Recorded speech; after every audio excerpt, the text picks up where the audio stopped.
당근의 GI 지수가 80이란 내용을 다른 유튜브 영상에서 봤는데 당뇨 환자인데 당근 먹어도 되는지 이런 질문들이 참 많았습니다. 어떻게 당근의 GI 지수가 80이나 나올까 하고 제가 인터넷에 이렇게 검색을 해보니까 실제로 많은 글들에서 당근의 혈당 지수가 80이다 이렇게 나오고 있어요. 또 어떤 유튜브 채널에서는 이 당근의 GI 지수가 80이고 또 당뇨에 굉장히 안 좋으니까 절대 당근 먹으면 안 된다라고 하기도 하고, 그리고 또 뭐 개인 블로그들 뿐만 아니라 신문기사 또 건강 정보를 다룬 제법 큰 사이트에서도 이 당근의 GI 지수가 80이다라고 기재된 페이지가 많았습니다.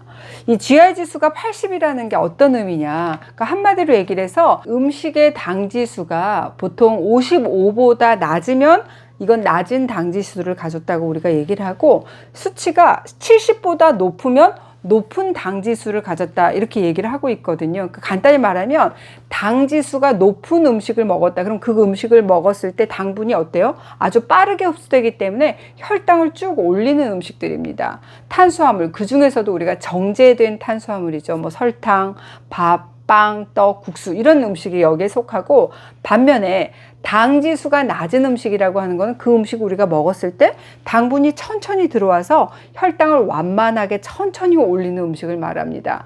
뭐 여기에 해당하는 게 다양한 채소, 단백질 풍부한 생선, 육류 이런 음식이 여기에 포함한다고 할 수 있어요. GI 지수가 55 미만이면 낮고 70 이상이면 높은 당 지수를 가졌다고 했을 때 당근의 당 지수가 80이라니 세상 어느 과일들보다 당분이 더 많아서 거의 설탕하고 비슷할 정도의 GI 지수라는 겁니다. 생각을 해보세요. 이 당근에 전분이 많은 것도 아니고 무슨 혈당을 그렇게 올릴 만한 것이 있다고 80이나 되는 걸까요? 이건 어떻게 생각해봐도 납득하기가 어렵습니다. 요거는 확인하기 전에도 틀린 겁니다.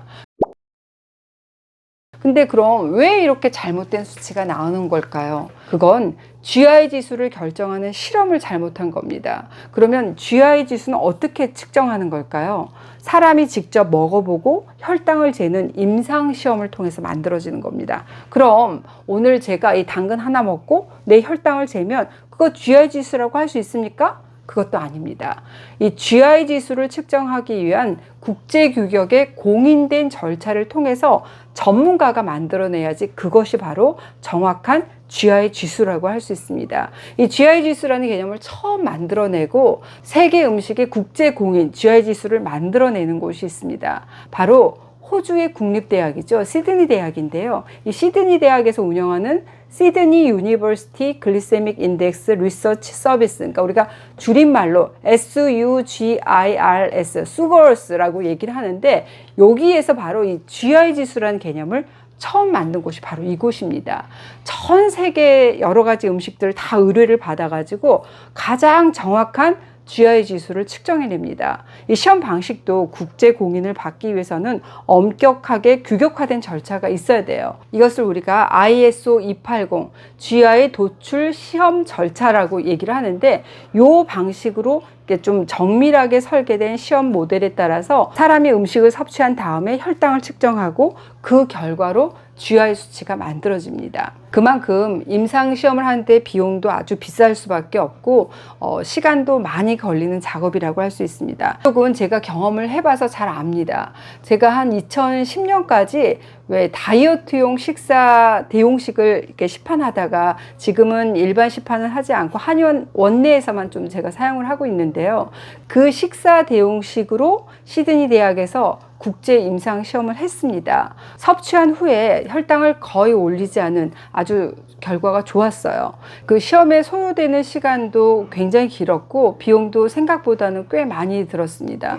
무엇보다 그 과정 자체가 정말 까다로웠어요. 그래서 제가 이 GI 지수에 대한 프로세스를 잘 아는 겁니다. 그래서 이렇게 국제 공인기관에서 국제 임상 기준, 그러니까 ISO 280에 맞추지 않고 우리가 개별적으로 하다 보면은 그래서 정말 납득하기가 좀 어려운 수치가 나오기도 합니다. 근데 이 잘못된 수치를 그대로 인용한 결과를 또 여과 없이 인용을 하고 요걸 또 다른 사람이 재인용하고 하다 보면은 그래서 이 당근의 GI 지수가 80이라는 정확하지 않은 숫자가 퍼지게 되는 겁니다. 자, 제가 오늘 정확히 알려드릴게요. 이 시드니 대학 수거스에서 일반에 공개한 GI 지수 데이터베이스가 있습니다. 여러분도 찾아보실 수 있어요. 이 시드니 대학 수거스의 GI 지수 데이터베이스에서 찾은 이 당근의 GI 지수를 제가 소개해 드릴게요. 이 당근이 GI가 얼마냐 뭐 이런 게 아니라 껍질을 깎지 않은 당근이냐, 껍질을 깎은 생당근이냐, 또 껍질을 깎고 삶았느냐, 심지어 이 껍질을 깎고 이거를 깍두기처럼 깍둑썰기를 하고 삶았는지 그냥 갈아서 삶았는지 이렇게 조리하는 방식에 따라서 다 다른 것으로 나오고 있어요. 껍질을 깎지 않은 생당근 16. 자, 이게 당근입니다. 16. 아주 낮습니다. 80 아닙니다. 16입니다. 그런데 껍질째 깍둑 썬 당근 한번 보실까요? 35. 이 말은 생당근을 썰지 않고 통으로 내가 씹어 먹었으면 16인데 깍둑 썰기만 했을 뿐인데 35로 확 올라간다는 그런 의미죠. 또 보실게요. 껍질째 간 생당근 39입니다. 갈았더니 더 쭉 올라가죠. 제가 여러분께 과일을 갈아 먹지 말고 껍질째 통으로 드십시오 하는 이유 이제 이해되셨죠? 자, 이번엔 당근을 익히면 어떻게 될까요? 지금 보시면 껍질째 통으로 삶은 당근 32죠? 껍질을 깎아서 삶은 통당근 33입니다. 깍둑 썰기보다는 낮아요. 생당근 주수 보실까요? 생당근 주수는 43. 자, 주수 간 거죠? 확 올라가고 있습니다. 껍질을 깎아서 깍둑 썰어서 삶은 당근 한번 보실까요? 49입니다. 껍질을 깎아서 삶은 후에 이걸 곱게 갈았어. 그랬더니 49에서 60으로 확 올라갑니다. 껍질을 깎아서 삶은 후에 곱게 갈았다는 건 그거는 거의 설탕을 넣지 않은 잼과 같습니다. 그러니까 당근의 당분을 소화가 잘 되도록 가공한 요리법이죠.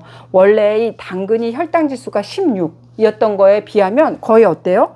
60이니까 거의 4배로 뛴 수준이라고 할 수 있습니다. 그런다 하더라도 당근의 GI 지수가 60. 그러니까 이 당근만으로는 절대 GI 지수가 80이 나올 수가 없습니다. 이제 이 당근에 대한 논란은 종결된 겁니다.